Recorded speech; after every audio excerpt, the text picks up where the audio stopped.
आइए सुनते हैं चंद्रधर शर्मा गुलेरी द्वारा रचित उसने कहा था, एक ऐसी रचना जिसे रचकर लेखक अमर हो गए। बड़े बड़े शहरों के इक्के गाड़ी वालों की ज़बान के कोड़ों से जिनकी पीठ छिल गई है और कान पक गए हैं, उनसे हमारी प्रार्थना है कि अमृतसर के बम्बू काट वालों की बोली का मरहम लगावें। जब बड़े बड़े शहरों की चौड़ी सड़कों पर घोड़े की पीठ चाबुक से धुनते हुए इक्के वाले कभी घोड़े की नानी से अपना निकट संबंध स्थिर करते हैं, कभी राह चलते पैदलों की आंखों के न होने पर तरस खाते हैं, कभी उनके पैरों की अंगुलियों के पोरों को चिंत कर अपने ही को सताया हुआ बताते हैं और संसार भर की ग्लानि, निराशा और क्षोभ के अवतार बने नाक की सीध चले जाते हैं, तब अमृतसर में उनकी बिरादरी वाले तंग चक्करदार गलियों में हर एक लट्ठी वाले के लिए ठहर कर सब्र का समुद्र उमड़ा कर, बचो खालसा जी, हटो भाई जी, ठहरना भाई, आने दो लाला जी, हटो बादशाह कहते हुए सफ़ेद फेंटों, खच्चरों और बत्तकों, गन्ने और खोमचे और भारे वालों के जंगलों में से राह खेते हैं। क्या मजाल है कि जी और साहब बिना सुने किसी को हटना पड़े।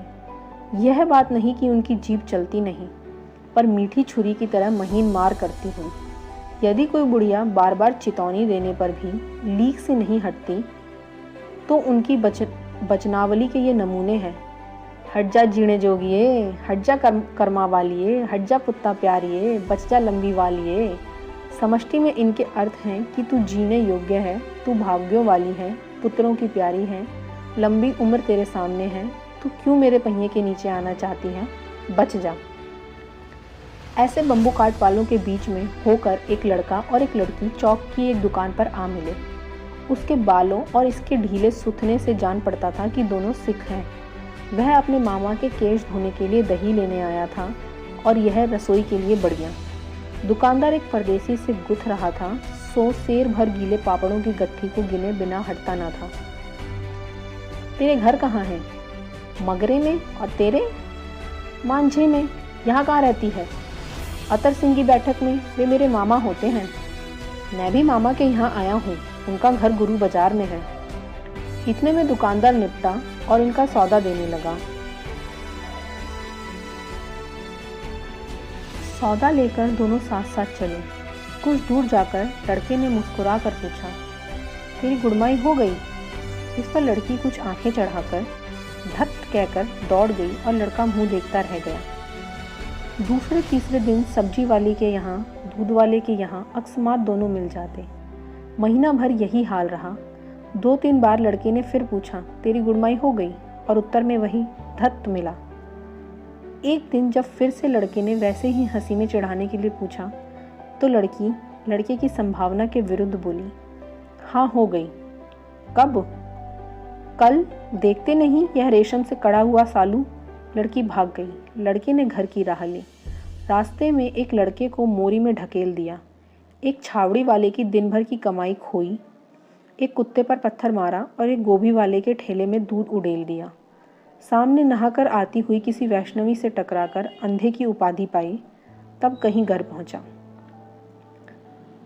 राम राम, यह भी कोई लड़ाई है? दिन रात खंदकों में बैठे हड्डियां अकड़ गईं। लुधियाना से 10 गुना जाड़ा और मेह और बर्फ ऊपर से। पिंडलियों तक कीचड़ में धसे हुए, जमीन कहीं दिखती नहीं। घंटे 2 घंटे में कान के पर्दे फाड़ने वाले धमाके के साथ सारी खंदक हिल जाती है और 100-100 गज धरती उछल पड़ती है। इस गैबी गोले से बचे तो कोई लड़े। नगरकोट का जलजला सुना था। यहाँ दिन में 25 जलजले होते हैं। जो कहीं खंदक से बाहर साफा या कोहनी निकल गई तो चटाक से गोली लगती है। ना मालूम बेईमान मिट्टी में लेटे हुए हैं या घास की पत्तियों में छिपे रहते हैं। लहना सिंह और 3 दिन हैं। 4 तो खंदक में ही बिता ही दिए। परसों रिलीफ आ जाएगी और फिर 7 दिन की छुट्टी। अपने हाथों झटका करेंगे और पेट भर खाकर सो रहेंगे। उसी फिरंगी मेम के बाग में मलमल का सा हरा घास है। फल और दूध की वर्षा कर देती है। लाख कहते हैं, दाम नहीं लेती। कहती है, तुम राजा हो, मेरे मुल्क को बचाने आए हो। 4 दिन तक एक पलक नींद नहीं मिली। बिना फेरे घोड़ा बिगड़ता है और बिना लड़े सिपाही। मुझे तो संगीन चढ़ाकर मार्च का हुक्म मिल जाए। फिर 7 जर्मनों को अकेला मारकर ना लौटूं तो मुझे दरबार साहब की दहली पर मत्था टेकना नसीब ना हो। पाजी कहीं के कलों के घोड़े संगीन देखते ही मुंह फाड़ देते हैं और पैर पकड़ने लगते हैं। यो अंधेरे में 30-30 मन का गोला फेंकते हैं। उस दिन धावा किया था, 4 मील तक एक जर्मन नहीं छोड़ा था। पीछे जनरल ने हट जाने का कमान नहीं दिया तो नहीं तो सीधे बर्लिन पहुंच जाते। क्यों? सूबेदार हजार सिंह ने मुस्कुरा कर कहा। लड़ाई के मामले जामादार या नायक के चलाए नहीं चलते, बड़े अफसर दूर की सोचते हैं। 300 मील का सामना है, एक तरफ बढ़ गए तो क्या होगा? सूबेदार जी, सच है लहना सिंह बोल, पर करें क्या? हड्डियों हड्डियों में तो जाड़ा धंस गया है। सूर्य निकलता नहीं और खाई में दोनों तरफ से चंबे की बावलियों के से सोते झड़ रहे हैं। एक धावा तो जाए तो गर्मी आ जाए। आदमी उठ, सिगड़ी में कोले डाल। वजीरा, तुम 4 जने बाल्टियां लेकर खाई का पानी बाहर फेंको। महासिंह, शाम हो गई है, खाई के दरवाजे का पहरा बदल ले। ये कहते हुए सूबेदार सारी खंदक में चक्कर लगाने लगे। वजीरा सिंह पलटन का विदूषक था। बाल्टी में गंदला पानी भरकर खाई के बाहर फेंकता हुआ बोला, मैं पाधा बन गया हूँ। करो जर्मनी के बादशाह का तर्पण। इस पर सब खिलखिला पड़े और उदासी के बादल फट गए। लहना सिंह ने दूसरी बाल्टी भर के उसके हाथ में देकर कहा, अपनी बाड़ी के खरबूजों में पानी दो। ऐसा खाद का पानी पंजाब भर में नहीं मिलेगा। हाँ, देश क्या है, स्वर्ग है। मैं तो लड़ाई के बाद सरकार से 10 गुना जमीन यहाँ मांग लूंगा और फलों के बूटे लगाऊंगा। लाड़ी होरा को भी यहाँ बुला लोगे या वहीं दूध पिलाने वाली फरंगी में? चुप कर, यहाँ वालों को शर्म नहीं। देश देश की चाल है। आज तक मैं उसे समझ ना सका कि सिख तंबाकू नहीं पीते। वह सिगरेट देने में हट करती है, होठों में लगाना चाहती है और मैं पीछे हटता हूँ तो समझती है कि राजा बुरा मान गया, अब मेरे मुल्क के लिए लड़ेगा नहीं। अच्छा, अब बोध सिंह कैसा है? अच्छा है, जैसे मैं जानता ही ना हूँ। रात भर तुम अपने कंबल उसे उड़ाते हो और आप सिगड़ी के सहारे गुजार करते हो। उसके पहरे को आप पहरा देते हो। अपने सूखे लकड़ी के तख्तों पर उसे सुलाते हो। आप कीचड़ में पड़े रहते हो। कहीं तुम ना मांदे पड़ जाना। जाड़ा क्या होता है? मौत है, और निमोनिया से मरने वालों को मुरब्बे नहीं मिला करते। मेरा डर मत करो, मैं तो गुलेल की खड़न में किनारे मरूंगा। भाई कीरत सिंह की गोदी पर मेरा सर होगा और मेरे हाथ के लगाए हुए आंगन के आम के पेड़ की छाया होगी। वजीरा सिंह ने त्योरी चढ़ाकर कहा, क्या मरने मारने की बात लगाई है? मरे जर्मनी और तुर्क। हाँ भाइयों, कैसे? दिल्ली शहर ते पिशौर नू चांदिए कर लेना लौगा दा बपार मणिए, कर लेना नादेड़ा सौदा अड़िए। ओए लाना चटाके कदुए नी, कद्दू बनाया वे मज़ेदार गोरिए। हुण लाना चटाका कदुए नू। कौन जानता था कि दाढ़ियों वाले घरबारी सिख ऐसा लुच्चों का गीत गाएंगे। पर सारी खंदक इस गीत से गूंज उठी और सिपाही फिर ताजे हो गए, मानो 4 दिन से सोते और मौज ही करते रहे। दोपहर रात गई है, अंधेरा है, सन्नाटा छाया हुआ है। बोधा सिंह खाली बिस्कुटों के 3 टीनों पर अपने दोनों कंबल बिछाकर और लहना सिंह के 2 कंबल और एक बरान कोट ओढ़कर सो रहा है। लहना सिंह पहरे पर खड़ा हुआ है, एक आंख खाई के मुंह पर है और एक बोधा सिंह के दुबले शरीर पर। बोधा सिंह का रहा, क्यों बोधा भाई, क्या है? पानी पिला दो। लहना सिंह ने कटोरा उसके मुंह से लगाकर पूछा, कहो कैसे हो? पानी पीकर बोधा बोला, कंपनी छूट रही है, रोम रोम में तार दौड़ रहे हैं, दांत बज रहे हैं। अच्छा, मेरी जर्सी पहन लो। और तुम? मेरे पास सिगड़ी है और मुझे गर्मी लगती है, पसीना आ रहा है। ना, मैं नहीं पहनता। 4 दिन से तुम मेरे लिए। हाँ, याद आई, मेरे पास दूसरी गर्म जर्सी है, आज सवेरे ही आई है। विलायत से बुन बुन कर भेज रही है मेमे, गुरु उनका भला करे। यूँ कहकर लहना अपना कोट उतारकर जर्सी उतारने लगा। सच कहते हो? और नहीं झूठ। यूँ कहकर ना ही करते बोधा को उसने जबरदस्ती जर्सी पहना दी और आप खाकी कोट और जीन का कुर्ता भर पहन कर पहरे पर आ खड़ा हुआ। मेम की जर्सी की कथा केवल कथा थी। आधा घंटा बीता, इतने में खाई के मुंह से आवाज आई, सूबेदार हजारा सिंह। कौन? लप्टन साहब। हुक्म हुजूर, कहकर सूबेदार तन कर फौजी सलाम करके सामने हुआ। देखो, इसी दम धावा करना होगा। मील भर की दूरी पर पूरब के कोने में एक जर्मन खाई है, उसमें 50 से ज़्यादा जर्मन नहीं है। इन पेड़ों के नीचे नीचे 2 खेत काट कर रास्ता है। 3-4 घुमाव हैं, जहाँ मोड़ हैं वहाँ 15 जवान खड़े कर आया हूँ। तुम यहाँ 10 आदमी छोड़कर सबको साथ ले उनसे जा मिलो। खंदक छीनकर वहीं, जब तक दूसरा हुक्म ना मिले डटे रहो। हम यहाँ रहेगा। जो हुक्म। चुपचाप सब तैयार हो गए। बोधा भी कंबल उतारकर चलने लगा। तब लहना सिंह ने उसे रोका। लहना सिंह आगे हुआ तो बोधा के बाप सूबेदार ने उंगली से बोधा की ओर इशारा किया। लहना सिंह समझकर चुप हो गया। पीछे 10 आदमी कौन रहे, इस पर बड़ी हुज्जत हुई। कौन रहना न चाहता था। समझा बुझाकर सूबेदार ने मार्च लिया। लप्टन साहब लहना की सिगड़ी के पास मुंह फेर कर खड़े हो गए और जेब से सिगरेट निकालकर सुलगाने लगे। 10 मिनट बाद उन्होंने लहना की ओर हाथ बढ़ाकर कहा, लो तुम भी पियो। आंख मारते मारते लहना सिंह सब समझ गया। मुंह का भाव छिपाकर बोला, लाओ साहब। हाथ आगे करते ही उसने सिगड़ी के उजाले में साहब का मुंह देखा। बाल देखे तब उसका माथा ठनका। लप्टन साहब के पट्टियों वाले बाल एक दिन में ही कहाँ उड़ गए और उनकी जगह कैदियों से कटे बाल कहाँ से आ गए। शायद साहब शराब पिए हुए हैं और उन्हें बाल कटवाने का मौका मिल गया है। लहना सिंह ने जांचना चाहा। लप्टन साहब 5 वर्ष से उसकी रेजिमेंट में थे। क्यों साहब, हम लोग हिंदुस्तान कब जाएंगे? लड़ाई खत्म होने पर। क्यों, क्या यह देश पसंद नहीं? नहीं साहब, शिकार के वे मज़े यहाँ कहाँ। याद है पारसाल नकली लड़ाई के पीछे हम आप जगाधारी जिले में शिकार करने गए थे। हाँ हाँ, वहीं जब आप खोते पर सवार थे और आपका खानसामा अब्दुल्ला रास्ते में एक मंदिर में जल चढ़ाने को रह गया था। बेशक पाजी कहीं का। सामने से वह नील गाय निकली कि ऐसी बड़ी मैंने कभी न देखी थी और आपकी एक गोली कंधे में लगी और पुट्ठे में निकली। ऐसे अफसर के साथ शिकार खेलने में मज़ा है। क्यों साहब, शिमले से तैयार होकर उस नील गाय का सिर आ गया था ना? आपने कहा था कि रेजिमेंट में मेस में लगाएंगे। हाँ, पर मैंने वह विलायत भेज दिया। ऐसे बड़े बड़े सींग 2-2 फुट के तो होंगे। हाँ लहना सिंह, 2 फुट 4 इंच के थे। तुमने सिगरेट नहीं पिया? पीता हूँ साहब, दिया सलाई ले आता हूँ, कहकर लहना सिंह खंदक में घुसा। अब उसे संदेह नहीं रहा था। उसने झटपट निश्चय कर लिया था कि क्या करना चाहिए। अंधेरे में किसी सोने वाले से वह टकराया। कौन, वजीरा सिंह? हाँ, क्यों लहना, क्या कयामत आ गई? जरा तो आंख लगने दी होती। होश में आओ, कयामत आई है और लप्टन साहब की वर्दी पहन कर आई है। क्या? लप्टन साहब या तो मारे गए हैं या फिर कैद हो गए हैं। उनकी वर्दी पहनकर कोई जर्मन आया है। सूबेदार ने इसका मुंह नहीं देखा है। मैंने देखा और बातें की हैं। सोहरा साफ उर्दू बोलता है, पर किताबी उर्दू, और मुझे पीने को सिगरेट दिया है। तो अब मारे गए, धोखा है। सूबेदार हौरा कीचड़ में चक्कर काटते फिरेंगे और यहाँ खाई पर धावा होगा। उठो, एक काम करो, पलटन के पैरों के निशान देखते देखते दौड़ जाओ। अभी बहुत दूर न गए होंगे।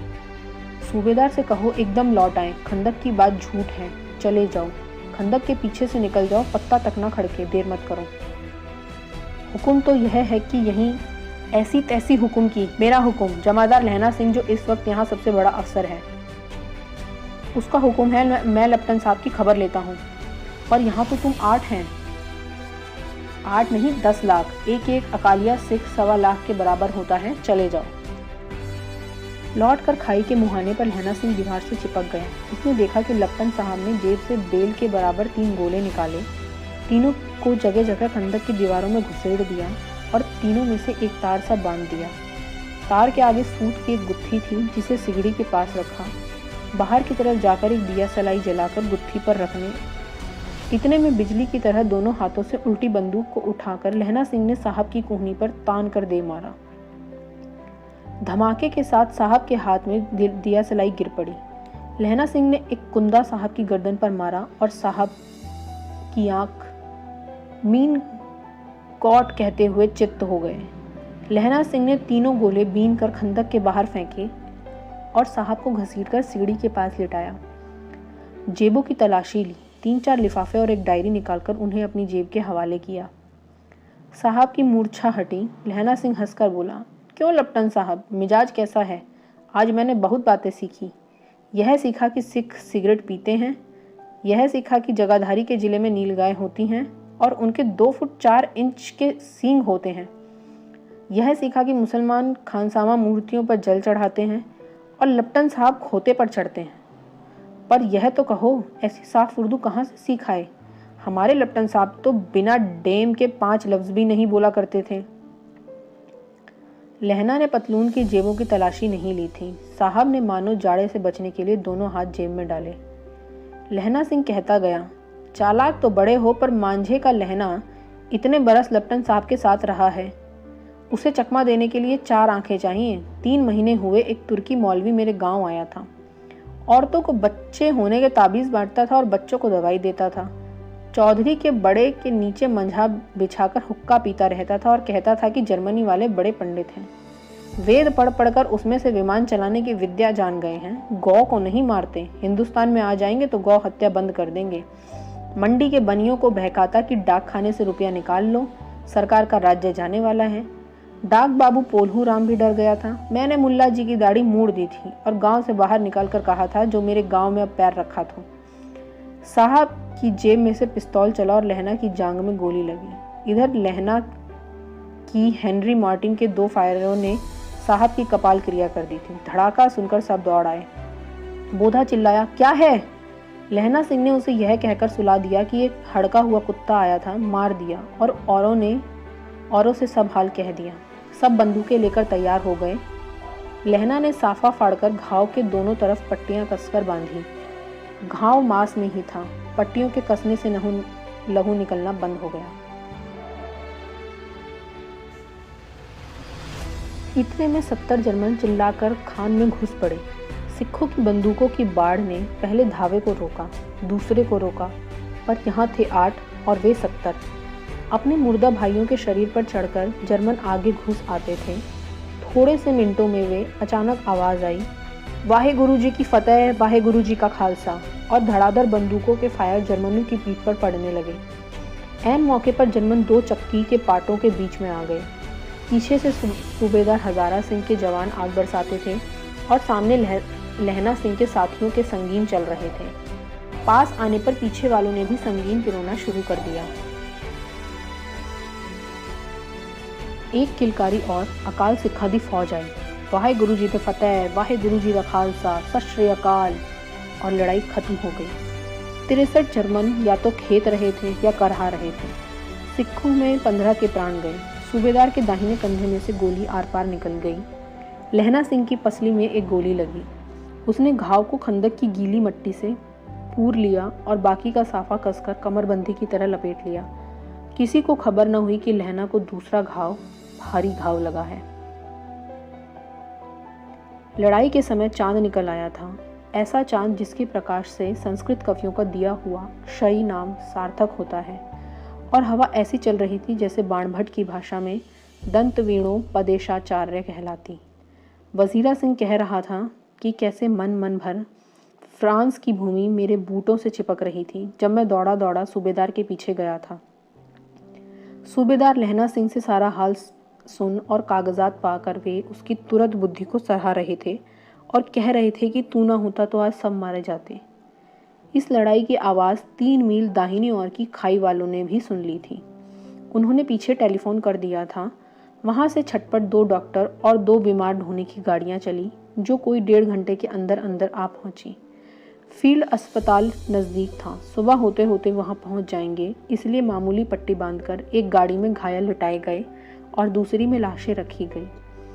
सूबेदार ने लहना सिंह की जांग में पट्टी बंधवानी चाहिए, पर उसने यह कहकर टाल दिया कि थोड़ा घाव है, सवेरे देखा जाएगा। बोधा सिंह ज्वर में बर्रा रहा था, वह गाड़ी में लिटाया गया। लहना को छोड़कर सूबेदार जाते नहीं थे। यह देख लहना ने कहा, तुम्हें बोधा की कसम है और सूबेदारनी जी की सौगंध है, जो इस गाड़ी में ना चले जाओ। और तुम मेरे लिए वहाँ पहुँचकर गाड़ी भेज देना, और जर्मन मुर्दों के लिए भी तो गाड़ियाँ आती होंगी। मेरा हाल बुरा नहीं है, देखते नहीं मैं खड़ा हूँ, वजीरा सिंह मेरे पास ही है। अच्छा, पर बोधा गाड़ी पर लेट गया। भला आप भी चढ़ जाओ। सुनिए तो, सूबेदारनी हौरा को चिट्ठी लिखो तो मेरा मत्था टेकना लिख देना, और जब घर जाओ तो कह देना कि मुझसे जो उसने कहा था वह मैंने कर दिया। गाड़ियाँ चल पड़ी थीं। सूबेदार ने चढ़ते चढ़ते लहना का हाथ पकड़कर कहा, तैने मेरे और बोधा के प्राण बचाए हैं, लिखना कैसा, साथ ही घर चलेंगे। अपनी सूबेदारनी को तू ही कह देना उसने क्या कहा था। अब आप गाड़ी पर चढ़ जाओ, मैंने जो कहा वह लिख देना और कह भी देना। गाड़ी के जाते लहना लेट गया। वजीरा पानी पिला दे और मेरा कबनबंद खोल दे, तर हो रहा है। मृत्यु के कुछ समय पहले स्मृति बहुत साफ हो जाती है। जन्म भर की घटनाएं एक एक करके सामने आती हैं। सारे दृश्यों के रंग साफ होते हैं, समय की धुंध बिल्कुल उन पर से हट जाती है।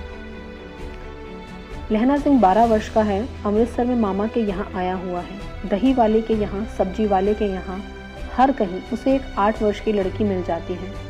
जब वह पूछता है तेरी गुड़माई हो गई, तब वह धत कहकर भाग जाती है। एक दिन उसने वैसे ही पूछा तो उसने कहा हाँ कल हो गई। देखते नहीं है रेशम के फूलों वाला सालू। सुनते ही लहना सिंह को दुख हुआ, क्रोध हुआ। क्यों हुआ? वजीरा सिंह पानी पिलाता। 25 वर्ष बीत गए। अब लहना सिंह नंबर 77 राइफल्स में जमादार हो गया है। उस 8 वर्ष की कन्या का ध्यान ही न रहा। ना मालूम वह कहीं मिली भी थी या नहीं।